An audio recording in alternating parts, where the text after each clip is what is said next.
Hello, আসসালামু আলাইকুম everyone. Welcome to my channel Ajel kitchen and blog. আশা করি সবাই ভালো আছেন, সুস্থ আছেন। আজকে আমি রান্না করছি একটি কচি কাঁচা কাঁঠাল দিয়ে গরুর মাংস ভুনার রেসিপি। আমি একটি কচি কাঁচা কাঁঠাল নিয়েছি। এটা টুকরো করে ছোটো ছোটো করে পিস করে আমি একটু হালকা লবণ দিয়ে সিদ্ধ করে নিয়ে এসেছি। এরপর নিয়েছি আমি 700 গ্রামের মতো গরুর মাংস। যেহেতু গরুর মাংস পিসগুলো অনেক বড় ছিল, এই জন্য এগুলো আমি কাঁঠালের টুকরোর পিসের মতো একটু ছোটো ছোটো করে নেব। কেটে একটু ছোটো ছোটো করে নিচ্ছি।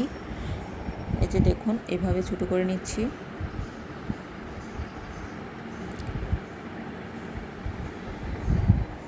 এরপর আমি অন্যান্য প্রসেসিংয়ে চলে যাচ্ছি।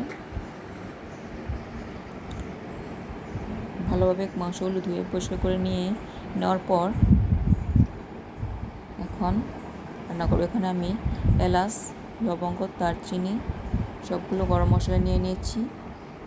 দারচিনি ছাড়া আর সবগুলো মশলা আমি বেটে নিয়েছি। একটি প্যানের মধ্যে আমি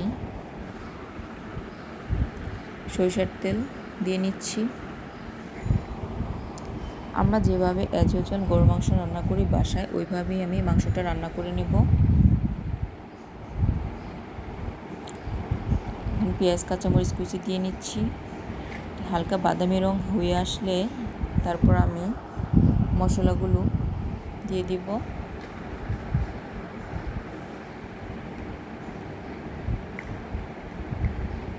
আপনারা যারা এখনও কাঁচা কাঁঠালের গরুর মাংস দিয়ে খাননি, অবশ্যই রান্না করে খাবেন। এটা অনেক মজার একটি রান্না, অনেক মজা হয় খেতে। এরপর আমি সব মশলাগুলো পানির সাথে মিক্স করে নেব।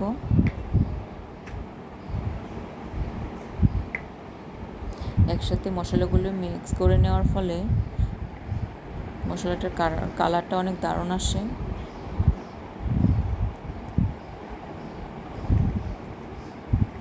টেস্টটাও একটু ডিফারেন্ট হয়। ভালোভাবে মশলাটা আমি নেড়েচেড়ে মিক্স করে নিচ্ছি।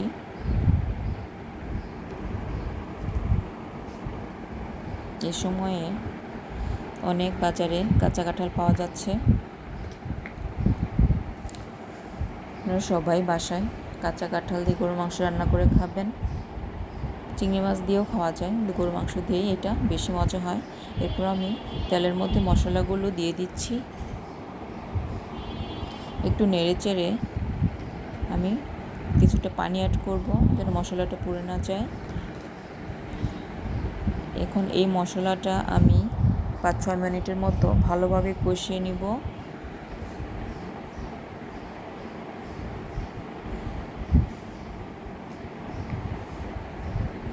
এখন আমি কিছুটা লবণ অ্যাড করছি, যেহেতু আমি প্রথমে লবণ অ্যাড করি নাই। এখন আমি লবণ অ্যাড করে নিচ্ছি। কষানোটা হয়ে গিয়েছে। এর মধ্যে আমি গরুর মাংসগুলো দিয়ে দিব।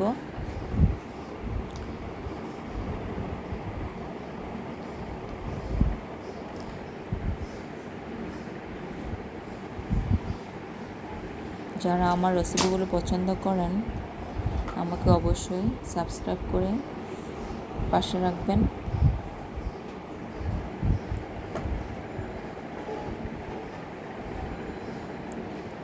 এবং লাইক কমেন্ট করে জানাবেন আমার রেসিপিগুলো কেমন হয়। এবার আমি কষানো মশলার মধ্যে গরুর মাংসগুলো ঢেলে দিচ্ছি। মশলাটা আমি গরুর মাংসের মধ্যে মশলাগুলো ভালোভাবে কষিয়ে নিব। যেহেতু আমার সিদ্ধ কাঁঠালগুলো অনেকটাই সফট হয়ে এসেছে, এজন্য আমার মাংসটাকে ভালোভাবে কষিয়ে সিদ্ধ করে নিতে হবে। ওইটা বের হতে বেশি টাইম লাগবে না, ওটা লাস্টে দিয়ে দিব। মাংসগুলো ভালো করে কষিয়ে নিয়ে সিদ্ধ করে নেব। এখন আমি ঢাকনা দিয়ে ঢেকে দিচ্ছি এবং ঢাকনার মুখটা আমি একটু লবঙ্গ দিয়ে অফ করে দিচ্ছি।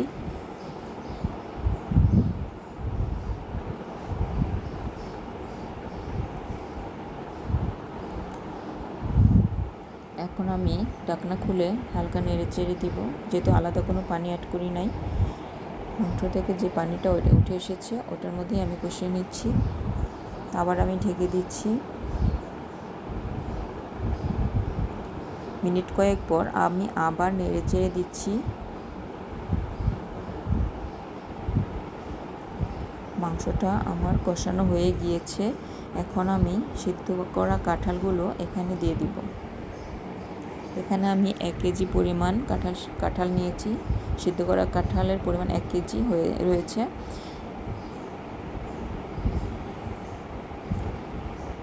মাংসটাও প্রায় 1 কেজির কাছে নিয়েছি। সবগুলো কাঁঠাল দিয়ে দেওয়ার পর আমি ভালোভাবে মশলার সাথে মাংসের সাথে কাঁঠালগুলো মিক্স করে নিব।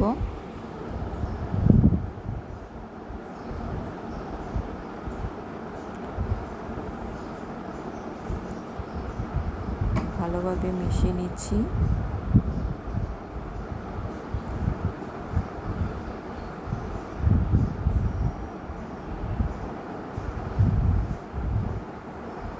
গরম ভাতের সাথে এই কাঁঠালের দিয়ে গরুর মাংস ভুনা রেসিপিটি খেতে কী যে মজার হয়, এটা না খেলে বুঝতে পারবেন না। মিশানো হয়ে গেলে এখন আমি একটু ঢাকনা দিয়ে দিচ্ছি, যাতে কাঁঠালের মধ্যে মশলাগুলো ভালোভাবে ঢুকে যেতে পারে। আবার আমি নেড়ে চেড়ে দিচ্ছি।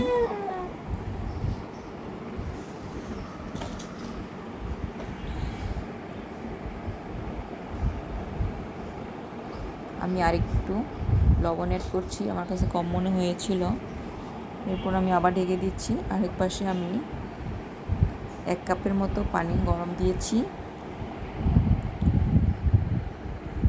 এখানে আমি কাঁচা পানি ইউজ করব না, একটু গরম পানি ইউজ করব,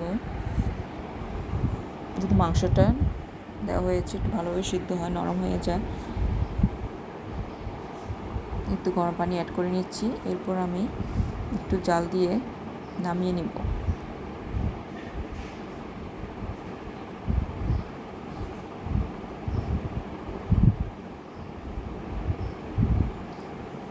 তো আমার রান্নাটা প্রায় শেষ হয়ে এসেছে।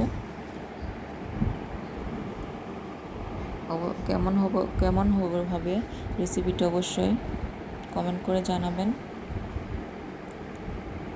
সবাই ভালো থাকবেন, সুস্থ থাকবেন। আল্লাহ হাফেজ।